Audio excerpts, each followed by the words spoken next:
死ぬ気にならなきゃ。本当の強さを手に入れられるわけないんだ。スーパーサイヤ人なんかになれこないんだ。 Bonjour à tous, j'espère que vous allez bien. Aujourd'hui on se retrouve pour une nouvelle vidéo. Bon, c'est vrai que ça fait longtemps que j'ai pas fait de vidéo puissance ou alors des vidéos sur des combats fictifs, mais ces derniers temps j'entends beaucoup parler de Gohan et Cell. Et à chaque fois la même question qui revient sur la table, c'est est-ce que Gohan aurait pu vaincre Cell s'il s'était battu sérieusement? Donc ce que j'ai fait, c'est que je me suis refait le combat et je vais donc essayer de vous rétablir la vérité dans cette vidéo.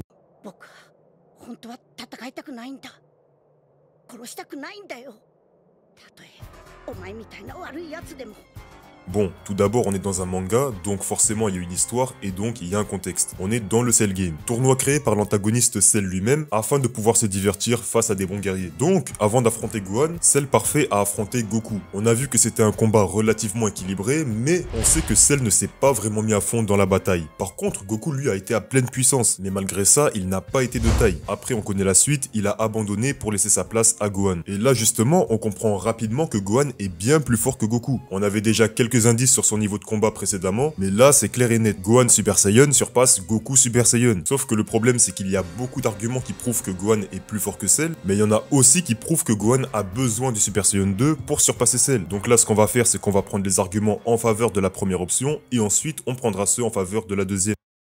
Les arguments qui prouvent que Gohan Super Saiyan est plus fort que Cell Parfait.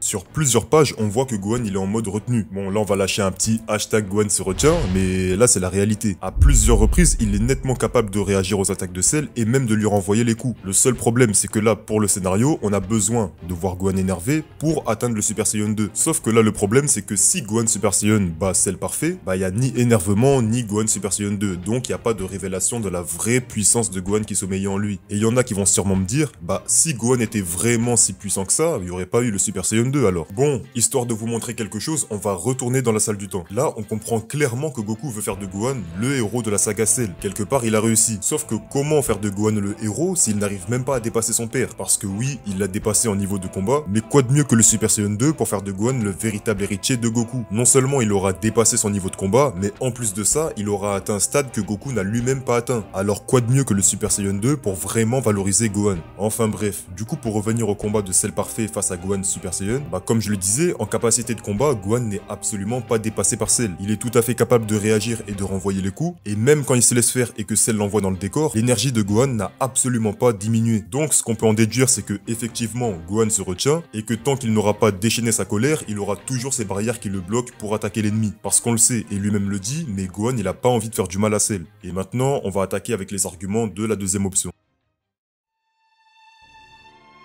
Donc pour certains, Gohan est bel et bien dépassé par Cell Parfait et il a absolument besoin du Super Saiyan 2 pour le battre. Et cette fois-ci, on a aussi quelques arguments en faveur de cette option. Par exemple, ici on voit Gohan en train de réfléchir et il se rend compte que Goku a misé sur sa colère. Donc on peut interpréter ça en se disant que la puissance de Gohan Super Saiyan n'était pas suffisante face à Cell. Donc pour surpasser l'antagoniste, il était nécessaire que Gohan atteigne le Super Saiyan 2. De plus, on voit aussi une page où Goku dit clairement, grâce à sa colère, il libérera sa vraie puissance. Et en plus, pour appuyer ses propos, on a aussi Cell qui dit qu'il va enfin se battre à pleine puissance et Goku qui appuie ses propos par la suite. Donc là on a des preuves que Cell n'était pas vraiment à fond. Mais bien sûr, même en s'y mettant à fond, ça n'empêche que Gohan l'a quand même froissé. Alors la question c'est, est-ce que vu la différence de niveau entre Gohan Super Saiyan 2 et Cell Parfait, bah est-ce qu'en Super Saiyan, Gohan aurait pu le vaincre s'il s'était battu sérieusement? En vrai, on le saura officiellement jamais. Mais moi personnellement, je pense que si Gohan s'était battu à fond, il l'aurait certainement vaincu. Donc voilà, on a selon moi des arguments valables des deux côtés, alors donnez-moi votre avis en commentaire. Sur ce, c'est tout pour cette vidéo, alors si t'as aimé, n'oublie pas aussi de liker et de partager la vidéo à tes amis. Et moi il me reste plus qu'à vous dire à la prochaine pour une nouvelle vidéo, sayonara.